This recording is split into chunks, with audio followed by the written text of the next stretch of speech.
मित्रों नमस्कार। आप लोग का हार्दिक रूप से अभिनंदन करता हूं हमारे जीआईवी एंड सीआईवी मेड सिंपल के इस चैनल में। तो दोस्तों जैसा कि हम लोग मॉड्यूल वाइज अपने एमसीक्यू को कवर कर रहे हैं, तो आज के इस सेशन में हम लोग मॉड्यूल ए के एमसीक्यू को कवर करेंगे। और फ्रेंड्स, आपको मैं बता दूं कि ये शॉर्ट टर्म में रिवाइज यदि आपको करना है तो मेरे चैनल में एक प्लेलिस्ट मिलेगा आपको, जिसमें शॉर्ट टर्म में आपको मॉड्यूल वाइज रिवीजन हो जाएगा फास्ट। तो उसे आप लोग उस वीडियो को जरूर आप देखिएगा। उस प्लेलिस्ट में आपको चाहे ईवीएम हो, चाहे बीएफएम हो, चाहे रिटेल बैंकिंग हो, सभी के आपको पीडीएफ मिल जाए, सभी के आपके वीडियोस मिल जाएंगे और पीडीएफ भी मिल जाएंगे। दोस्तों चलिए दोस्तों शुरुआत करते हैं अपने। देखिए, ये कुल मिलाकर 20 क्वेश्चन का सेट है। इसमें आपको 2 या 3 केस स्टडी मिलेंगे और बाकी different topics, varieties of topics से क्वेश्चंस मिलेंगे। और दोस्तों प्रत्येक क्वेश्चन का मैं एक्सप्लेनेशन भी दूंगा अच्छे तरीके से, यानी कि एक क्वेश्चन से आप 3-4 क्वेश्चन भी फ्रेम कर सकते हैं। तो फ्रेंड्स, ये काफी ज्यादा इंपॉर्टेंट क्वेश्चन है, तो अंतिम तक बने रहिए इस पार्टिकुलर।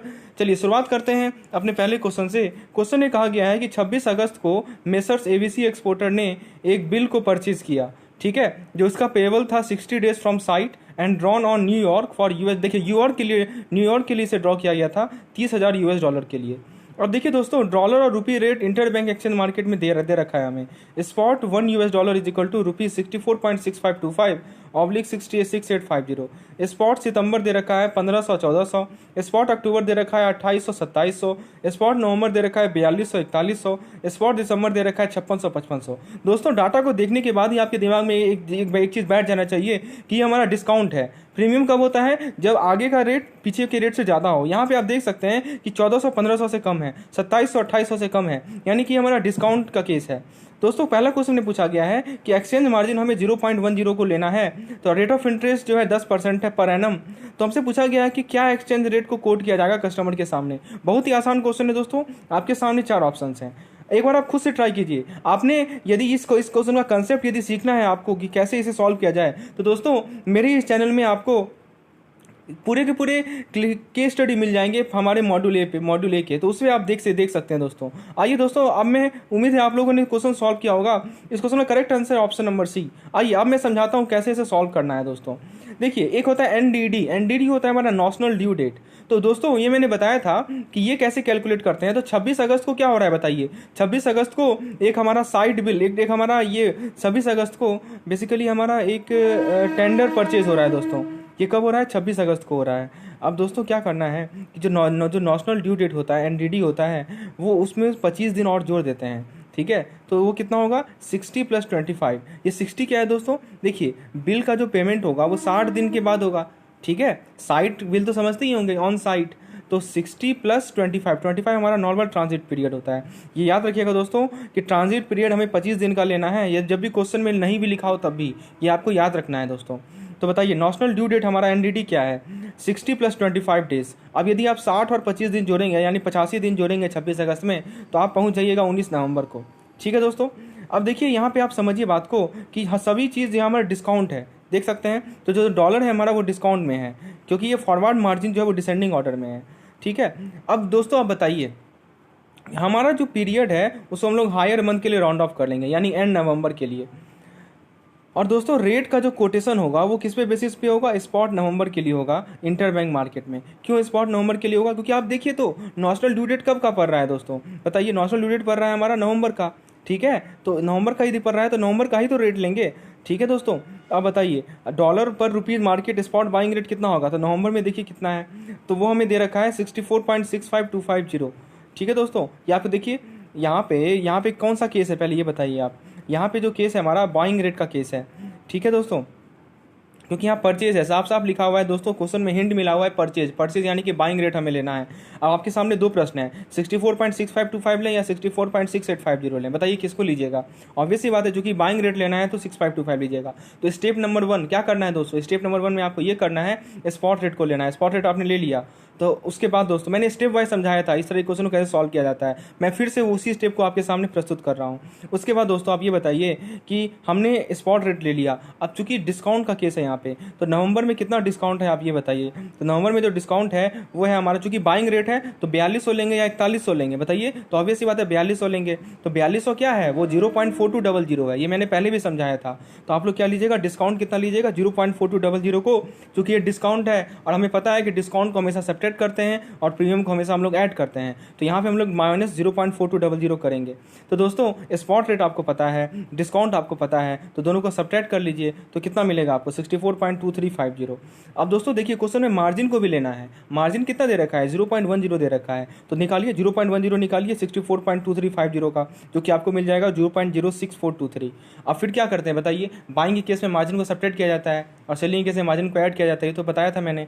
तो दोस्तों बेसिक फंडा को क्लियर रखिए, तो हमारा 64.2350 माइनस 0.0643 मिल जाएगा 64.16827। और इसे आप यदि राउंड ऑफ कीजिएगा नियरेस्ट मल्टीपल ऑफ 0.025, तो रेट का कोटेशन जो होगा वो होगा 64.1675 पर डॉलर। तो ऑप्शन नंबर आप देख सकते हैं, option number C correct answer है। उम्मीद है दोस्तों चीज़ें आपको क्लियर हो गई होंगी। आइए क्वेश्चन नंबर 2 को देखते हैं। सेम केस स्टडी का क्वेश्चन है, what is the rupee amount payable to him. अब क्वेश्चन में पूछा गया है कि रूपी अमाउंट कितना उसे पे किया जाएगा। आपके सामने 4 ऑप्शन हैं। दोस्तों आपको रेट तो पता चल गया ना कि हमें जो नवंबर में कितना रेट मिलेगा, तो रूपी अमाउंट निकालना काफ़ी आसान है। कैसे, इसका करेक्ट आंसर दोस्तों मैं बताता हूँ। Correct answer A. तो दोस्तों पहले ये बताइए कितने अमाउंट का ट्रांजैक्शन हो रहा है। तो जो हमारा ट्रांजैक्शन हो रहा है वो $30,000 का हो रहा है। देखिए यहाँ लिखा हुआ है दोस्तों, आप देख सकते हैं यहाँ पे कहीं लिखा हुआ है जो हमारा ट्रांजैक्शन हो रहा है वो हमारा कितने का हो रहा है, rupee amount payable on to for $30,000। ठीक है दोस्तों, सॉरी यहाँ क्वेश्चन में देखिए, यहाँ पे क्वेश्चन में $30,000 लिखा हुआ है। तो 30,000 को आप क्या कीजिएगा बताइए। तो सिंपल सी बात है दोस्तों, $1 का कितना रुपया निकला बताइए, 64 रुपया और 64.1675 रुपीज़। तो $1 का इतना रुपया है, तो $30,000 का कितना होगा। यूनिटरी मेथड लगा दीजिए, तो 30,000 से गुना कर दीजिए, कितना हो जाएगा 19,25,025। हाँ एक बात और दोस्तों कि यहाँ पे इंटरेस्ट को भी लेना है हमें। देखिए क्वेश्चन में लिखा हुआ है दोस्तों, इंटरेस्ट को भी, रेट ऑफ इंटरेस्ट दिया हुआ है ना, तो जब रेट ऑफ इंटरेस्ट दिया रहे तो सतर्क हो जाइए, रेट ऑफ इंटरेस्ट भी लेना होगा। तो रेट ऑफ इंटरेस्ट का परसेंटेज कितना है, 10% है, वो कि पर एनम है दोस्तों। पता ये क्या कीजिएगा आप, और दिन कितना है आपके पास, 85 दिन है। नेशनल ड्यू डेट जो हम लोग निकाले हैं वो कितना है, 85 डेज है। तो 85 डेज का 10% के रेट पे देखिए, प्रिंसिपल है हमारा 19,25,025, प्रिंसिपल मिल गया। रेट ऑफ इंटरेस्ट है हमारा 10%, रेट ऑफ इंटरेस्ट मिल गया। टाइम है हमारा 85 डेज। तो 85 डेज को आप ईयर में कन्वर्ट कर लीजिए, 365 से डिवाइड कर लीजिए। ठीक है दोस्तों, तो आप इंटरेस्ट निकाल सकते हैं ना, P/R/T/100, काफ़ी आसान है। आप वैल्यू पुट कीजिए, आपको इंटरेस्ट मिल जाएगा 44,829, इंटरेस्ट मिल गया। अब ये बताइए दोस्तों, इंटरेस्ट को जोड़ा जाए या सब्ट्रैक्ट किया जाए। दोस्तों इंटरेस्ट को हमेशा क्या किया जाएगा, सब्ट्रैक्ट किया जाएगा। ठीक है, तो हमारा कितना हो जाएगा दोस्तों, यदि ये समझना है आपको कि इंटरेस्ट को क्यों सब्ट्रैक्ट किया जा रहा है, तो मेरे PFM के मैकिमिलन बुक के अनसॉल्व क्वेश्चन को देखिए, मैंने वहाँ पे अच्छे तरीके से समझाया था। तो 19,25,025 में से 44,829 को सब्ट्रैक्ट करेंगे तो हमें मिल जाएगा 18,80,196। तो दोस्तों करेक्ट आंसर है इसका ऑप्शन नंबर ए। आइए थर्ड क्वेश्चन को देखते हैं, what will be the exchange rate to be quoted to the customer if the bill is payable 30 day from the sight. देखिए क्वेश्चन में लिखा था 60 डे, अब क्वेश्चन को चेंज किया गया है। अब बिल का जो पेबल है वो 30 दिन है, तो 30 दिन यदि साइट डेट से 30 दिन के अंदर यदि बिल को पे किया जाए तो एक्सचेंज रेट कितना कोट होगा, ये हमसे पूछा गया है। आइए दोस्तों सॉल्व करते हैं इसे। इसका करेक्ट आंसर है ऑप्शन नंबर बी। जिन लोगों ने पहले ट्राई किया है, एक दोस्तों मैं हमेशा रिकमेंड करता हूँ कि पहले आप एक बार खुद से ट्राई कीजिए, ताकि आपको ये पता चलेगा। जब आप खुद से ट्राई कीजिएगा ना तो 2 ऑप्शन होगा, या तो आप सही बनाइएगा या आप गलत बनाइएगा। सही बनाइएगा तो आप मेरे सॉल्यूशन को देखिए, हो सकता है कि मेरा आंसर फास्ट हो तो आप अपने आंसर में उस चीज़ को सही रेक्टिफाई कर लीजिए। दोस्तों गलत बनाइएगा तो आपको ये पता चलेगा कि इस तरह मैं गलती करता हूँ, और एग्जाम में वो गलती आप रिपीट नहीं कीजिएगा।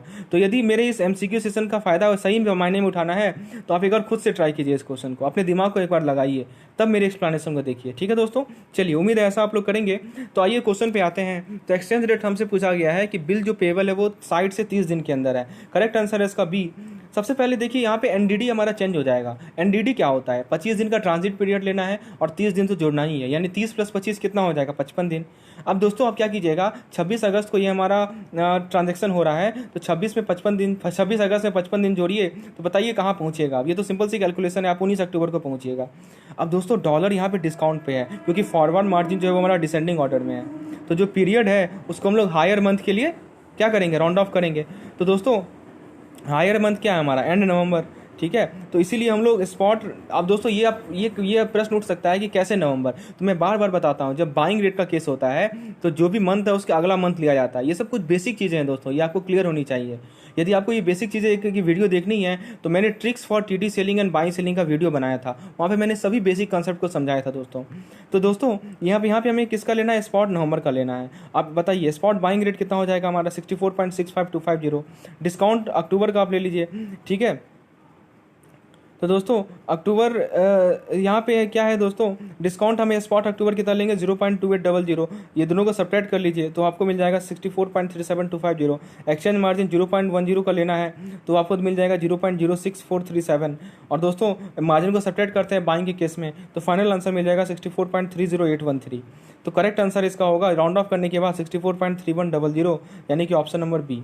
आइए नेक्स्ट क्वेश्चन देखते हैं। Question number 4, what will be the rupee amount payable to him if the bill is payable from the sight. बहुत ही सिंपल क्वेश्चन है। अभी एक डॉलर का कितना रुपया मिल रहा है बताइए, 64 रुपया 3100 पैसा। और आपसे पूछा गया है कि 30,000 डॉलर का कितना मिलेगा, तो 30,000 को गुना कर दीजिए, तो 30,000 गुना कीजिएगा तो मिलेगा 19,29,300। लेकिन आपको इंटरेस्ट जो है 55 दिन का वो भी कैलकुलेट करना होगा, ठीक है। वो कितना मिलेगा 31,969 और फिर उसे भी सब्ट्रैक्ट कीजिएगा तो आपको मिल जाएगा 18,97,321। चलिए क्वेश्चन नंबर 5 को देखते हैं। What will be the exchange rate to be quoted to the customer if the bill is payable 90 days from the sight. ये तो काफ़ी आसान क्वेश्चन है, इसको आप खुद से निकालिए। तो दोस्तों एनडीडी कितना हो जाएगा, 26 अगस्त से 19 दिसंबर हो जाएगा, ठीक है। तो रेट जो है वो नवंबर का हम लोग दिसंबर या जो रेट लेंगे वो दिसंबर का लेंगे, तो वो कितना हो जाएगा 0.56000। फिर से वही काम है, ये काम आप खुद से करके देखिए। करेक्ट आंसर है इसका ऑप्शन नंबर सी। चलिए क्वेश्चन नंबर 6 है, फिर रुपी अमाउंट निकालने कहा गया है, तो फिर से वही काम, तो इसे आप लोग खुद से ट्राई कर लेंगे। करेक्ट आंसर इसका 18,54,254। अब क्वेश्चन नंबर 7 पे आते हैं।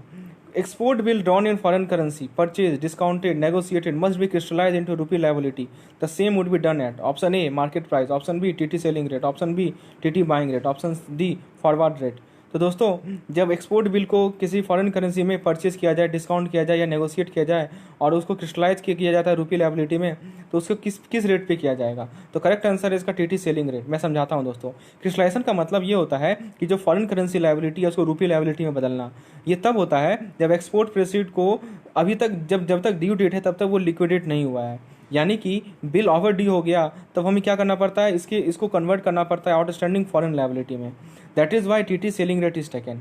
ठीक है दोस्तों, अब देखिए कुछ चीज़ें हैं जो कि मैं यहाँ पे क्लियर करना चाहता हूँ। दोस्तों बहुत लोगों को कन्फ्यूजन होती है कब टीटी बाइंग रेट लें, कब टीटी सेलिंग रेट लें, कब बिल बाइंग रेट लें और कब बिल सेलिंग रेट है। दोस्तों ये जो 2 स्लाइड्स हैं ये आपको क्लियर कर देगी। टीटी बाइंग रेट का कैलकुलेशन तब लेते हैं जब हमारा नॉस्ट्रो अकाउंट पहले क्रेडिट हो जाए बिना डिले से, जैसे मान लीजिए डीडी का रिसिप्ट हुआ, एमटी का रिसिप्ट हुआ, टीटी का रिसिप्ट हुआ, ठीक है। और दोस्तों फॉरवर्ड सेल कॉन्ट्रैक्ट के कैंसिलेशन में भी टीटी बाइंग रेट को ही हम लोग लेते हैं। और इसका कैलकुलेशन कैसे होता है, spot rate minus exchange margin. दोस्तों यही एडवांटेज है मेरे इस पार्टिकुलर स्लाइड का कि जहाँ जहाँ जरूरत पड़ता है मैं एक्स्ट्रा इन्फॉर्मेशन भी आप लोगों को प्रोवाइड करता हूँ। अब फ्रेंड्स यदि मान लीजिए बिल बाइंग का केस है, तो बिल बाइंग का कब अप्लाई होगा, जब बैंक किसी कस्टमर को इंडियन रुपीज़ दे दे पहले फॉरेन एक्सचेंज के रिसिप्ट से पहले ही, ठीक है। मतलब समझिए कि नॉस्ट्रो अकाउंट जो है बाद में क्रेडिट होगा परचेज ट्रांजेक्शन के बाद। उसमें क्या था, नॉस्ट्रो अकाउंट पहले क्रेडिट हो गया था। टीटी बाइंग में याद रखिए नॉस्ट्रो अकाउंट पहले क्रेडिट हो गया है, ठीक है। जैसे कि डीडी के रिसिप्ट में होता है, एमटी के रिसिप्ट में होता है, या फॉरेन करेंसी बिल के रिसिप्ट में होता है, कलेक्शन में होता है। लेकिन यहाँ पे क्या है कि नॉस्ट्रो अकाउंट परचेज ट्रांजेक्शन के बाद होता है दोस्तों। जैसे कि एग्जांपल के तौर पर export bill purchase discounted negotiated cheque DD, ठीक है। इसका कैलकुलेशन होता है spot rate plus forward premium minus exchange margin. उसके बाद दोस्तों है हमारा टीटी सेलिंग रेट। कोई भी सेल ट्रांजेक्शन हो जहाँ पे कोई डिले नहीं इन्वॉल्व हो उसको कोट किया जाएगा टीटी सेलिंग रेट पे। जैसे कि टेलीग्राफिक ट्रांसफर का इशू हुआ, मनी ट्रांसफर का इशू हुआ या ड्राफ्ट का इशू हुआ, इसको जब एक्सपोर्ट बिल का क्रिस्टलाइजेशन होता है तब भी टीटी सेलिंग रेट, ठीक है दोस्तों। ऐसा कैलकुलेशन होता है spot rate plus exchange margin. ये तो पता होगा आपको कि सेलिंग केस में हम लोग मार्जिन को हमेशा जोड़ते हैं। और बिल सेलिंग रेट को कब अप्लाई करते हैं, जब डॉक्यूमेंट्स का इन्वॉल्वमेंट होता है। जैसे मान लीजिए इंपोर्ट ट्रांजेक्शन के अगेंस्ट पेमेंट हुआ, इसका कैलकुलेशन होता है spot rate plus exchange margin for bill selling. TT selling का एक्सचेंज मार्जिन और बिल सेलिंग का एक्सचेंज मार्जिन सबको जोड़ के। अब हम लोग क्वेश्चन नंबर 8 पे आते हैं। Which of the following is or not true. ध्यान दीजिएगा दोस्तों, गलत कौन सा है ये पूछा गया है। A foreign currency non resident account scheme FCNR account can be open by NRI only, ठीक है। Option number B non resident external rupee account can be open by NRI only. C non resident ordinary rupee account NRO account can be open by NRI only. D all statement are true, ठीक है दोस्तों। यानी कि पहला option में कह रहा है कि FCNR अकाउंट केवल NRI ही खोल सकते हैं। बी में कह रहा है कि NRE अकाउंट केवल NRI ही खोल सकते हैं। सी में कह रहा है NRO अकाउंट केवल NRI ही खोल सकते हैं। और डी में कह रहा है ऑल स्टेटमेंट, सभी स्टेटमेंट सही है दोस्तों। तो फ्रेंड्स हमसे पूछा गया है कौन सा गलत है, तो गलत हमारा सी नंबर ऑप्शन गलत है। ध्यान दीजिएगा दोस्तों, FCNR अकाउंट और NRE अकाउंट ये सब मैंने डिटेल में समझाया है अपने वीडियो लेसन में। मैंने टेबलर फॉर्मेट में आप लोगों को डिफ्रेंशिएट करवाया था, याद होगा आप लोगों को। जिन लोगों ने मेरा वीडियो देखा है, मैंने एक एक पॉइंट को समझाया था। तो दोस्तों याद रखिएगा कि FCNR अकाउंट और NRE अकाउंट जो है वो NRI ही खुलवा सकते हैं, और NRO अकाउंट जो है वो NRI भी खुलवा सकते हैं और PIO भी खुलवा सकते हैं। तो दोस्तों इस क्वेश्चन का correct answer option number C, यानी कि जिसमें कह रहा है कि NRO अकाउंट जो है वो NRI केवल खुलवा सकते हैं, ये गलत है, PIO भी खुलवा सकते हैं। ठीक है दोस्तों, चलिए। तो फ्रेंड्स ये पार्टिकुलर जो हमारा PDF है, इस तरह के डिफरेंट मॉड्यूल्स के मैं वीडियो लेक्चर डेली बेसिस पे अपलोड कर रहा हूँ, BFM के A B C D। तो आप लोग उसका फ़ायदा उठा सकते हैं और साथ ही साथ PDF भी अवेल कर सकते हैं दोस्तों। अब हम लोग एक केस स्टडी को देखते हैं। AVC and corporation approaches the XYZ for pre-shipment and post-shipment loan with estimated sale of ₹100 lakh.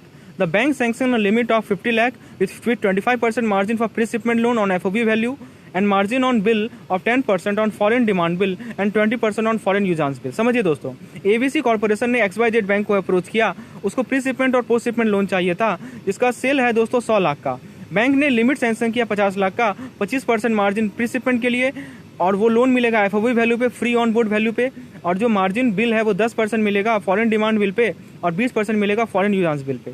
तो फर्म को एक ऑर्डर मिला $50,000 का CIF, कॉस्ट एंड फ्राइट।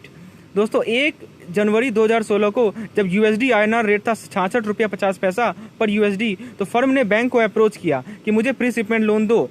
ठीक है, तो वो लोन कब रिलीज हुआ? 31 मार्च 2016 को।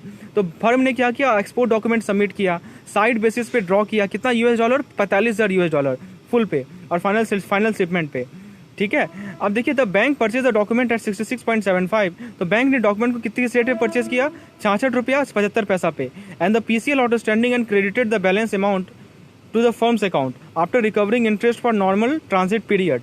The documents were realised on 30 April 2016 after deduction of foreign bank charges of $, 450। The bank adjusted the outstanding post shipment advance against the bill. अब दोस्तों पहला क्वेश्चन है, what is the amount that the bank can allow as PCL to the exporter against the given export order. यानी bank कितना amount PCL के लिए allow कर सकती है कंसिडरिंग द प्रॉफिट मार्जिन 10% का लेना है और इंश्योरेंस एंड फ्राइट कॉस्ट लेना है 10% का। आपके सामने 4 ऑप्शन है दोस्तों। इस क्वेश्चन को सॉल्व करने के लिए आपको मेरा प्री शिपमेंट का वीडियो देखना पड़ेगा। मैंने वहाँ पे देखिए 15 मिनट का वीडियो था और एक एक पॉइंट को समझाया था, कैसे क्या पहले लेना है, क्या स्टेप वाइज समझाया था दोस्तों। तो अभी मैं उतना नहीं समझा पाऊंगा, तो अभी मैं आपको स्टेप बता देता हूँ दोस्तों। करेक्ट आंसर है ऑप्शन नंबर D। सबसे पहले FOB वैल्यू निकालिए। FOB की वैल्यू क्या होता है? Free on board value. कैसे निकालिएगा? तो 66.50 क्या है बताइए? 66.50 रेट है। ठीक है, ये USD वर्सेज INR का रेट है 1 जनवरी 2016 को। ठीक है, तो वो है हमारा देखिए समझिए, 1 USD का इतना रुपया है और टोटल ट्रांजेक्शन कितने USD का हो रहा है? 50,000 USD का हो रहा है। तो ऑब्वियस सी बात है दोस्तों, टोटल रुपीज़ में कैसे निकालिएगा? 50,000 को 66.50 से मल्टीप्लाई कर दीजिए, जो कि आपको मिल जाएगा 33,25,000। ठीक है दोस्तों। अब दोस्तों मैंने बताया था कि जो इंश्योरेंस एंड फ्राइट कॉस्ट का परसेंटेज होता है उससे हम लोग FOB वैल्यू से सब्ट्रैक्ट करते हैं, याद होगा आपको।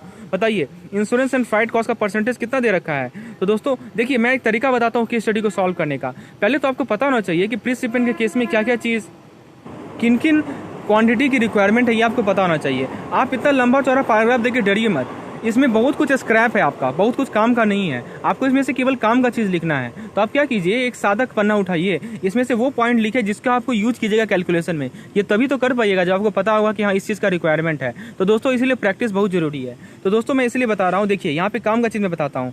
एक काम का चीज़ आपको ये दे रखा है कि जो 10% है वो आपका क्या है, वो आपका इंश्योरेंस एंड फ्राइट कॉस्ट दे रखा है दोस्तों। तो 10% निकालिए ना। 10% यहाँ पे देखिए लिखा हुआ है, 10% इंश्योरेंस फ्राइट को 10% लेना है। 10% किसका लेना है दोस्तों? तो इस 33,25,000 का ही तो लेना है 10%, जो कि मिल जाएगा 3,32,500। सब्ट्रैक्ट कीजिए, कितना मिलेगा? 29,92,500।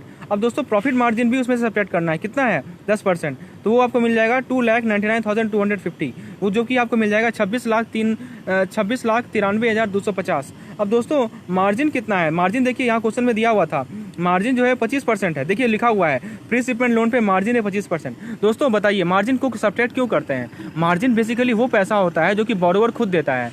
तो बैंक जो है बाकी पैसा ही बैंक देगी, पूरा पैसा तो देगी नहीं बैंक, इसीलिए मार्जिन को हम लोग सब्ट्रैक्ट करते हैं दोस्तों। Same concept working capital finance में भी एप्लीकेबल होता है, जो कि AVM के मॉड्यूल नंबर D में है, मैंने समझाया है वहाँ भी।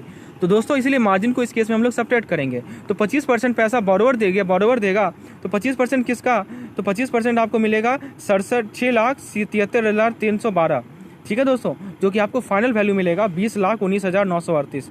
तो करेक्ट आंसर है ऑप्शन नंबर डी, यानी कि 20,19,38। ये जो पैसा है वो बैंक फाइनेंस करेगी, यानी प्री शिपमेंट लोन के रूप में, ठीक है। चलिए अब देखिए इसी क्वेश्चन का दूसरा पार्ट है, what is the amount of post shipment. देखिए पोस्ट शिपमेंट का भी क्वेश्चन, एक सिंगल क्वेश्चन के अंदर प्री शिपमेंट भी आ गया, पोस्ट शिपमेंट भी आ गया, तो समझ सकते हैं ये पार्टिकुलर जो पीडीएफ है इसका क्या इंपॉर्टेंस है। तो what is the amount of post shipment advance that can be allot by bank under foreign bill purchase for the bill submitted by the exporter. दोस्तों जो बिल एक्सपोर्टर ने सबमिट किया उसके अगेंस्ट कितना post shipment advance bank allow कर सकती है, ये आपसे पूछा गया। आपके सामने 4 ऑप्शन है दोस्तों, करेक्ट आंसर है इसका बी। एक बार खुद से ट्राई कीजिए। अब मैं समझाता हूँ दोस्तों, स्टेप हमारा वही रहेगा। पहला काम क्या करना है दोस्तों, देखिए कितना 45,000 का ही तो ट्रांजैक्शन हुआ है पोस्ट शिपमेंट का, ठीक है दोस्तों। तो 45,000 जो है ट्रांजैक्शन हुआ है हमारा पोस्ट शिपमेंट का। तो फ्रेंड्स 45,000 जो है वो क्या है, 45,000 जो है हमारा, उसको हम लोग मल्टीप्लाई करेंगे 66.75 से, क्योंकि 66.75 जो है उस रेट पे हमारा परचेज किया गया था डॉक्यूमेंट्स को। तो वो आपको मिल जाएगा कितना, वो आपको मिल जाएगा 30,03,750। तो बैंक जो है पोस्ट शिपमेंट एडवांस के लिए इतना रुपया एडवांस दे सकती है फॉरेन बिल परचेज में।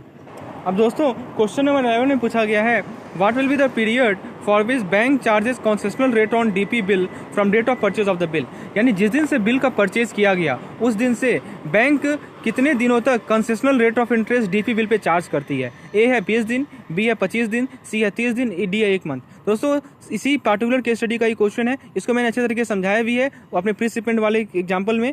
दोस्तों करेक्ट आंसर है बी, यानी 25 दिन। ये तो पता ही होगा नॉर्मल ट्रांजिट पीरियड कितना होता है, 25 दिन होता है। उतना ही दिन तक तो कंसेशनल रेट चार्ज होता है दोस्तों, ठीक है। और उसके बाद क्या होगा, ओवरड्यू इंटरेस्ट रेट चार्ज होगा, यानी 25 दिन तक। देखिए समझिए, जिस दिन परचेज हुआ बिल का उसके 25 दिन तक हमारा कंसेशनल रेट चार्ज होगा, और उसके फर्दर जो होगा हमारा ओवरड्यू इंटरेस्ट चार्ज होगा।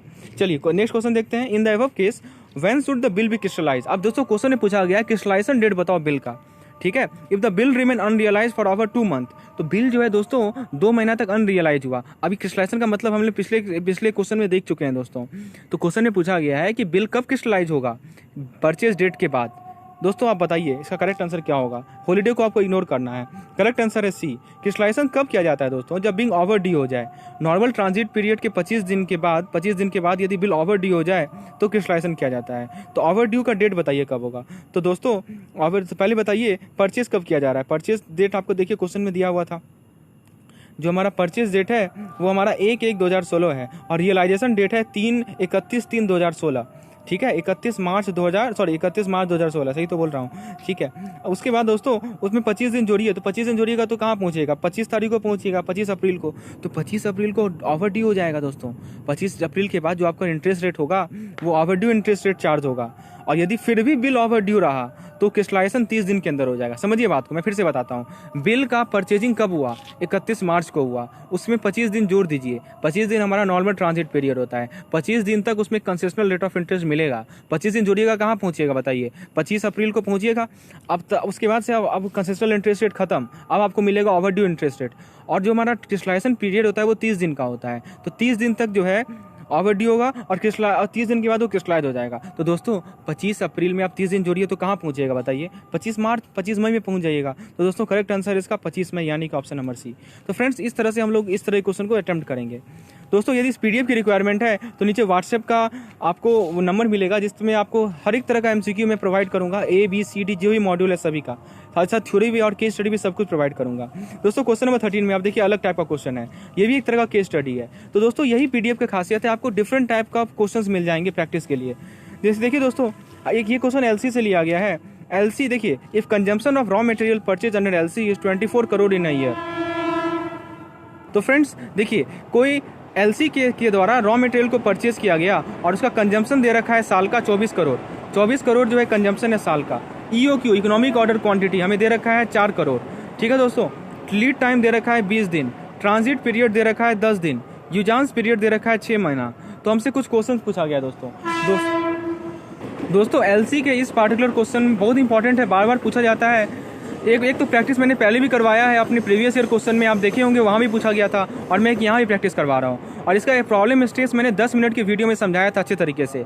तो यहाँ पे मैं शॉर्ट में समझाऊंगा, लेकिन यार यदि आपको डिटेल में देखना है तो आप मेरे प्लेलिस्ट में चले जाइए BFM के, और वहाँ पे देखिएगा एलसी के कैलकुलेशन को कैसे करते हैं, स्टेप बाय मैंने समझाया है। आइए दोस्तों, पहला क्वेश्चन पूछा गया है कि एलसी ओपनिंग का फ्रीक्वेंसी बताना है, 2 महीना, 3 महीना, 4 महीना, 5 महीना। आप कैसे निकालिएगा बताइए। करेक्ट आंसर है ऑप्शन नंबर है यानी 2 महीना। दोस्तों सबसे पहले समझिए इकोनॉमिक ऑर्डर क्वांटिटी होता क्या है। इकोनॉमिक ऑर्डर क्वांटिटी होता है हमारा कि बेसिकली हमारा जो मंथली बेसिस पे कितना ऑर्डर कर रहे हैं हम लोग, वो होता है हमारा इकोनॉमिक ऑर्डर क्वांटिटी। तो फ्रेंड्स कैसे निकालते हैं, कितना एलसी खोला जाएगा वो कैसे निकालेंगे, तो बहुत ही सिंपल है। एनुअल कंजम्पशन यानी सालाना कितना कंजम्पशन हो रहा है वो कितना हो रहा है बताइए, 24 करोड़ हो रहा है, ठीक है। और इकोनॉमिक ऑर्डर क्वांटिटी यानी समझिए एक बार में कितना कंज्यूम हो रहा है। ऐसे समझिए दोस्तों 24 करोड़ जो है एक साल में मंगाया जा रहा है और एक बार में 4 करोड़ कंज्यूम हो रहा है, तो साल में कितना एलसी खोला जाएगा, 24/4। ठीक है दोस्तों, 24/4 कितना होगा, 6। तो फॉर्मूले को रटने की आवश्यकता नहीं है, बेसिक दिमाग को अप्लाई करना है दोस्तों। साल में 24 करोड़ का एलसी मंगाया जा रहा है और एक पार्टिकुलर एलसी में जो कंजम्पशन हो रही है वो है 4 करोड़। तो दोस्तों कितना एलसी खोला जाएगा, तो एलसी खोला जाएगा वो 6 एलसी खोला जाएगा। अब दोस्तों फ्रीक्वेंसी पूछा गया है। फ्रीक्वेंसी मतलब क्या कि कितने महीने के बाद, साल में कितना महीना होता है बताइए, 12 महीना होता है, और कितना एलसी खोलना है, 6 एलसी खोलना है। तो फ्रीक्वेंसी क्या होगा, हर एक 2 महीने के बाद एलसी खुलेगा। तो कोई फॉर्मूला रटने की आवश्यकता है क्या, यहाँ पे कोई फॉर्मूला नहीं रटना है। बहुत लोग फॉर्मूला रट के जो है गलत फॉर्मूला यूज करके गलत आंसर ले आते हैं। तो फॉर्मूला नहीं रटना है दोस्तों, क्वेश्चन को समझना है आखिर क्वेश्चन कह क्या रहा है। क्वेश्चन बस आपसे ये पूछ रहा है कि मान लीजिए आज के डेट में एक एलसी खुल गया, तो अगला एलसी कितने दिनों बाद खुलेगा, यही तो होता है फ्रीक्वेंसी। तो कितना दिन के बाद खुलेगा, 2 महीने के बाद खुलेगा, हर एक 2 महीने के बाद एक एलसी ओपन होगा। तो करेक्ट आंसर इसका ऑप्शन नंबर है यानी कि 2 मंथ्स। नेक्स्ट क्वेश्चन है number of LC to be open in year will be. तो दोस्तों आपसे यहाँ पूछा गया है कि हमारे एक साल में कितना एलसी हमारा ओपन होगा। तो ये तो हम लोग ऑलरेडी निकाल चुके हैं दोस्तों, एक साल में कितना एलसी ओपन होगा, 6 एलसी ओपन होगा, क्योंकि 24 करोड़ का टोटल एलसी का अमाउंट है और एक बार में 4 करोड़ का खोला जाता है, तो 6 एलसी ओपन होगा दोस्तों। नेक्स्ट क्वेश्चन में पूछा गया है एक पार्टिकुलर समय पे कितना एलसी आउटस्टैंडिंग रहेगा। बहुत अच्छा क्वेश्चन है। तो दोस्तों आपके सामने ऑप्शन है A B C D, एक बार खुद से ट्राई कीजिए, आप मैं समझाता हूँ दोस्तों। देखिए एक एलसी को कितना टाइम लगता है बताइए, 20 दिन प्लस 10 दिन प्लस 6 महीना। देखिए क्या है 20 दिन, मैं समझाता हूँ। देखिए दोस्तों यहाँ क्वेश्चन में देखिए लीड टाइम कितना है, 20 दिन का। लीड टाइम समझते हैं ना, लीड टाइम मतलब ये होता है कि आज यदि ऑर्डर कर दिया गया तो उसको पहुंचने में कितना समय लगेगा, वो होता है लीड टाइम। आज मैंने मान लीजिए सामान का ऑर्डर कर लिया, ठीक है, तो ऑब्वियस सी बात है वो कुछ दिनों बाद पहुंचेगा, तो उसे लीड टाइम कहते हैं, ठीक है। ऑर्डर से के बाद जो हमारा डिलीवरी टाइम होता है उसके बीच का, ऑर्डर और डिलीवरी के बीच का जो टाइम होता है उसे लीड टाइम कहते हैं। लीड टाइम तो लेना ही है, ट्रांजिट पीरियड भी लेना है और यूजांस पीरियड भी लेना है। यूजांस पीरियड तो जानते ही होंगे, यदि मान लीजिए आज हमारा ट्रांजेक्शन हो रहा है, ठीक है, आज हमारा ये डीलिंग हो रहा है, उसे कितने दिन के बाद पेमेंट होगा, उसे यूजांस पीरियड कहते हैं। तो सभी को जोड़ लीजिए, लीड टाइम है 20 दिन, ट्रांजिट पीरियड 10 दिन और दोस्तों यूजांस पीरियड है 6 महीना। तो सभी को जोड़िएगा आपको मिल जाएगा 7 महीना। तो दोस्तों ये जो हमारा टोटल टाइम जो लगेगा एक एलसी को वो 7 महीना लगेगा। तो ये किसी पार्टिकुलर टाइम में कितना एलसी आउटस्टैंडिंग रहेगा बताइए। तो हर एक 2-2 महीना पे एलसी खुल रहा है, ठीक है। तो फ्रीक्वेंसी है कितना है हमारा 2 मंथ और टोटल टाइम लग रहा है पूरे एक एलसी को वो 7 महीना। तो 7 को 2 से डिवाइड कर लीजिए यानी 3.5 यानी कि आप राउंड ऑफ कीजिए, 3.5 तो कुछ होता नहीं है यानी कि 4 मान के चलिए एक पार्टिकुलर टाइम पे 4 एलसी जो है हमारा आउटस्टैंडिंग रहेगा। दोस्तों फॉर्मूले को नहीं रटना है, मैं जिस तरह से समझा रहा हूँ उस तरह से समझिए, तो फॉर्मूला रटने की कोई आवश्यकता नहीं पड़ेगी। और जब फॉर्मूला नहीं रटना पड़ेगा तो दिमाग एकदम शांत रहेगा। चलिए उसके बाद नेक्स्ट क्वेश्चन देखते हैं, calculate the amount of LC limit. अब एलसी लिमिट पूछा गया है दोस्तों, तो बहुत आसान है। एलसी लिमिट का फॉर्मूला क्या है, EOQ इंटू एलसी आउटस्टैंडिंग। बहुत ही सिंपल है दोस्तों। एलसी लिमिट कितना दिया जाएगा, EOQ को हम लोग एलसी आउटस्टैंडिंग से मल्टीप्लाई कर लेंगे। तो दोस्तों EOQ है हमारा 4 करोड़ और एलसी आउटस्टैंडिंग जो है वो 4 रहेगा यानी कि 16 करोड़। करेक्ट आंसर इसका ऑप्शन नंबर है। आइए 17 नंबर क्वेश्चन देखते हैं। अब ये देखिए ECGC से क्वेश्चन है। तो बोला तो मैंने सभी वैरायटी से क्वेश्चन आपके लिए मैं लेकर आ रहा हूँ मॉड्यूल वाइज। क्वेश्चन में पूछा गया है कि ECGC का स्कीम जो है वो कौन गवर्न करता है। ए DGFT, B RBI guideline, C IRDA और D बोथ BNC। दोस्तों एक बार खुद से ट्राई कीजिए। मेरे नोट्स को देखिए, मैंने BFM के मॉड्यूल लेकर क्विक रिवीजन सेशन भी बनाए थे, वहाँ भी मैंने समझाया था दोस्तों। करेक्ट आंसर इसका ऑप्शन नंबर C। ECGC जो है वो केवल एक्सपोर्ट इंश्योरेंस कवर देता है एक्सपोर्टर को और वो IRDA के द्वारा गवर्न किया जाता है। बहुत लोग इसका आंसर RBI दे के आएंगे जो कि गलत होगा, ठीक है दोस्तों। करेक्ट आंसर क्या है, करेक्ट आंसर इसका ऑप्शन नंबर C यानी कि IRDA, ठीक है, इंश्योरेंस रेगुलेटरी डेवलपमेंट अथॉरिटी। 18वां नंबर क्वेश्चन देखते हैं। देखिए एक इंपोर्ट बिल है जिसका रिटायरमेंट दे रखा है कितने GBP के लिए, 1 लाख ग्रेट ब्रिटेन पाउंड के लिए। TT मार्जिन दे रखा है 0.20%। कैश डिस्काउंट प्रीमियम को इग्नोर करो, जीबीपी पर यूएसडी दे रखा है और यूएसडी पर INR दे रहा है, यानी क्रॉस रेट पे क्वेश्चन है। आपको कस्टमर के लिए रेट बताना है, 4 ऑप्शन हैं, खुद से ट्राई कीजिए एक बार, फिर मैं समझाता हूँ। दोस्तों करेक्ट आंसर है इसका, सबसे पहले मैं स्टेप वाइज समझाता हूँ।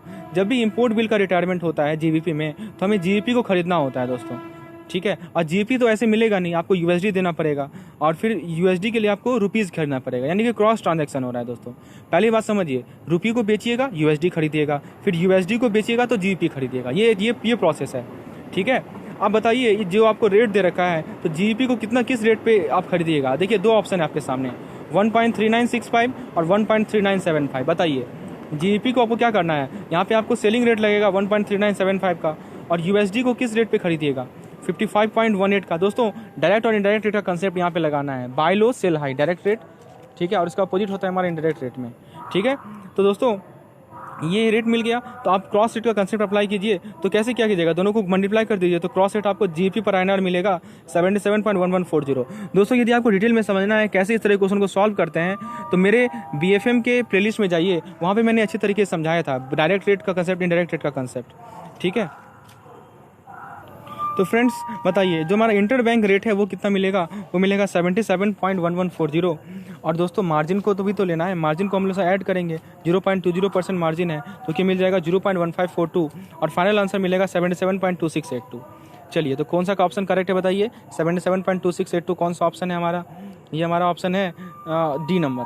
चलिए 90 नंबर क्वेश्चन देखते हैं। देखिए ये भी क्वेश्चन हमारा जो है एलसी से रिलेटेड है, यूसीपीडीसी पे। Messrs export private limited has received a letter of credit for export of textile item for an amount of $50,000 approximately. The company manufactured the good, made the shipment and presented the document for negotiation to the negotiating bank for a total invoice value of $52,556। The negotiating bank refuses to negotiate the document as the amount exceeded the amount of letter of credit. What is the position of exporter in the given situation?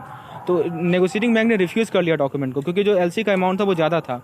A negotiating bank has all description to point out any discrepancy, hence it did not pay. B. The discrepancy pointed by the negotiating bank did not correct, hence it should pay. C. The negotiating bank should seek advice of the opening bank in this regard. D. The information given is incomplete to take decision. दोस्तों इसके लिए याद रखिएगा correct answer इसका B number कि जो amount stated है वो टॉलरेंस यदि 10% के अंदर है तो वो एक्सेप्टेबल है। तो दोस्तों करेक्ट आंसर है बी कि जो नेगोशिएटिंग बैंक का डिस्क्रिपेंसी पॉइंट आउट किया गया है वो करेक्ट नहीं है दोस्तों, ठीक है। 10% का टॉलरेंस दिया जाता है, ये मैंने समझाया भी था यूसीपीडीसी वाले टॉपिक में। उसके लास्ट क्वेश्चन है हमारा कि जो इंपोर्ट बिल है जो कि रिटायर्ड नहीं हुआ है इंपोर्टर के द्वारा, उसको क्रिस्टलाइजेशन कितने दिन के बाद कर देना चाहिए। ए है 21 दिन के बाद, बिल ऑफ लेडिंग के 21 दिन के बाद। बी है 10 दिन के बाद। सी है एक्सपायरी 5 बैंकिंग डेज के एक्सपायर होने के बाद। और डी है जिस दिन रिसिप्ट हुआ उस दिन। दोस्तों जितने भी फॉरेन करेंसी इंपोर्ट बिल है जो कि लेटर ऑफ क्रेडिट के अंदर ड्रॉ किए गए हैं, ठीक है, उसको क्रिस्टलाइज किया जाता है रुपी लायबिलिटी में 10 दिन के बाद दोस्तों। तो फ्रेंड्स 10 दिन के अंदर जो है जिस दिन डॉक्यूमेंट का डेट ऑफ रिसिप्ट है उसका 10 दिन के अंदर, ठीक है, उसके 10 दिन के अंदर जो है आपको जिस दिन डॉक्यूमेंट का रिसिप्ट डेट है उसके 10 दिन के अंदर जो है आपको क्रिस्टलाइज कर देना है, ठीक है। हाँ और देखिए किस केस में, डिमांड बिल के केस में, और यदि यूजांस बिल है तो ड्यू डेट में आपको उसको क्रिस्टलाइज कर देना है। तो अंतर समझिएगा, इस पॉइंट को नोट कर लीजिएगा। तो फ्रेंड्स ये था हमारा 20 क्वेश्चन। उम्मीद है दोस्तों चीज़ें आपको क्लियर हो गई होंगी और इस जो टॉपिक को मैंने कवर किया है सभी पे और क्वेश्चन को आप ट्राई कीजिए सॉल्व करने का। और दोस्तों यदि आप चाहते हैं कि इस तरह के क्वेश्चन मैं और लेकर आऊँ तो लाइक जरूर कीजिए दोस्तों, लाइक बहुत कम आ रहा है दोस्तों। लाइक करते हो तो मोटिवेशन मिलता है मुझे, ताकि मैं और इस तरह का वीडियो लाऊँ आप लोगों के लिए। और फ्रेंड्स इस पर्टिकुलर चैनल को और भी लोगों के साथ शेयर कीजिए ताकि वो लोग उन लोगों को भी फ़ायदा हो CIB के एग्जामिनेशन निकालने में। और दोस्तों यदि इस पार्टिकुलर PDF की रिक्वायरमेंट है तो नीचे व्हाट्सएप का लिंक मिलेगा, उस पर आप लोग मुझे कांटेक्ट कर सकते हैं। तो फ्रेंड्स धन्यवाद इस लेसन में बने रहने के लिए।